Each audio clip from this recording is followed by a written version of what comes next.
ሰላም ዩቲዩብ ዛሬ ቡክ ሪቪው ልሰራላችሁ ነው የመጣሁት።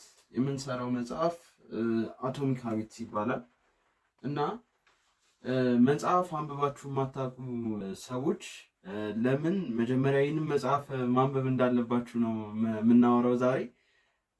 መጽሐፉ በዚህ ዓለም ላይ በጣም ወደው መጽሐፍ ነው። ያው ያነበብኩት የመጀመሪያው መጽሐፍ ነው እና ይህንን መጽሐፍ የጻፈው ጸሐፊ ጄምስ ክሊር ይባላል። ጄምስ ክሊር በጣም በእውነቱ የሚገርም ሰው ነው። እንዴት ጥሩ ልምዶችን እንደምንገነባና መጥፎ የሆኑ ልማዶቻችንን እንዴት እንደምንሰብር ነው መጽሐፉ ስለዛ ነው የሚያወራል።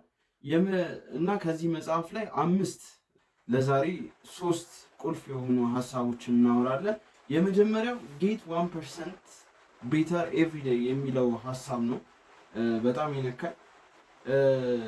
1% በየቀኑ የምትሻሻሉ ከሆነ በአመቱ መጨረሻ ላይ 37 እጥፍ ጊዜ ተሽላችኋል ማለት ነው። እና እያንዳንዱ 1% ቤተር ኤቭሪዴይ የሚለው ምንድነው? ትንሽ ለመሻሻል በየቀኑ መጣር ነው እና ትንሽ በየቀኑ ለመሻሻል በምጥሩበት ጊዜ እዛው ቀኑ ላይ ውጤቱን አታዩትም። ለዛ በየቀኑ ይህንን ሀሳብ አፕሪሺየት ለማድረግ ትንሽ ይከብደናል። ነገር ግን አንድን ቤት እናስብ እና ቤት የሚሰራው ከምንድን ነው? ከብሎኬት ነው እና የእያንዳንዱ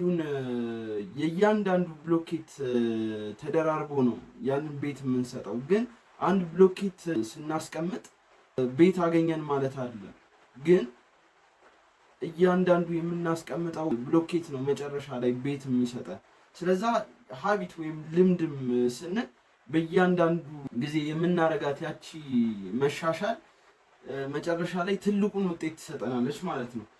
ሌላኛው የሚያወራው ሀሳብ መልካም ውጤት ማምጣት ከፈለግ ውጤት ላይ አታተርኩ፣ ሲስተም ወይም ፕሮሰስ ላይ ስርዓት ላይ አተኩር ይለናል። ምክንያቱም ውጤቱን የሚያመጣው ውጤቱ ሳይሆን ውጤቱን የሚያመጣው ስራው ነው። ስለዛ ስራው ላይ ነው ማተኮር ያለብን፣ ስራው ስለሆነ ማለት ነው ውጤታችን የሚያመጣው። የግብ ዋና ዓላማ ጨዋታውን መጨረስ ነው፣ ጨዋታውን ማሸነፍ ነው። ነገር ግን የሲስተም ወይም የስርዓት ዓላማ ጨዋታውን መጫወት ነው ማለት። ጥሩ ከተጫወትን ውጤቱ መምጣቱ አይቀሪ ነው ማለት ነው። ሶስተኛው የሚያነሳልን ሀሳብ ጥሩ የሆነ ልምድ መገንባት ከፈለግ ውጤቱ ላይ ሳይሆን ማተኮር ያለብህ ማንነት ላይ ነው ማተኮር ያለብህ ይለናል። ወይም አይደንቲቲ ላይ ነው ማተኮር ያለብህ ይለናል። ምሳሌ ደግሞ ላስረዳችሁ። ወፍራም ሰው የሸንቃጣን ሰው ማንነት ተላበሰ ስንል ምን ማለታችን ነው? ያ ወፍራም ሰው ወይም ትንሽ ውፍረት ያስቸገረው ሰው ጤናማ ወይም ሰውነቱ የተስተካከለ አይነት ሰው ምን አይነት ሰው ነው ብሎ ያስባል። አሁን ለምሳሌ በየሆነ ሲናሪዮ ብናየው ለአጭር መንገድ ጤናማ ወይም ሸንቃጣ የሆነ ሰው ታክሲ የሚይዝ ሰው ነው ወይስ በእግሩ የሚሄድ ሰው ነው? ስለዛ ይመርጣል ከሁለቱ። በእግሩ የሚሄድ ሰው ነው ሸንቃጣ ይላል ወይም ጤናማ።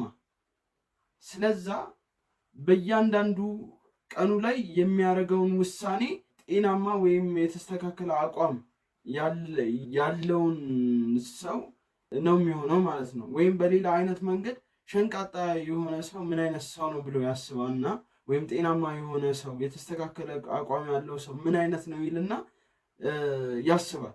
ጂም በየቀኑ ተነስቶ የሚሄድ ነው የሚሰራ ነው። ስለዛ ያም ሰው ቀን በቀን ጂም ይሄዳል ማለት ነው። ስለዛ ቀስ በቀስ ያንን አይነት ሰው መሆኑ አይቀርም፣ ያንን ማንነት ከተላበሰ ማለት ነው። ለዛሬ ያየነው መጽሐፍ በጄምስ ክሊር የተጻፈውን አቶሚክ ሃቢትስ ነው። በቀጣይ መጽሐፍ እስክንገናኝ ድረስ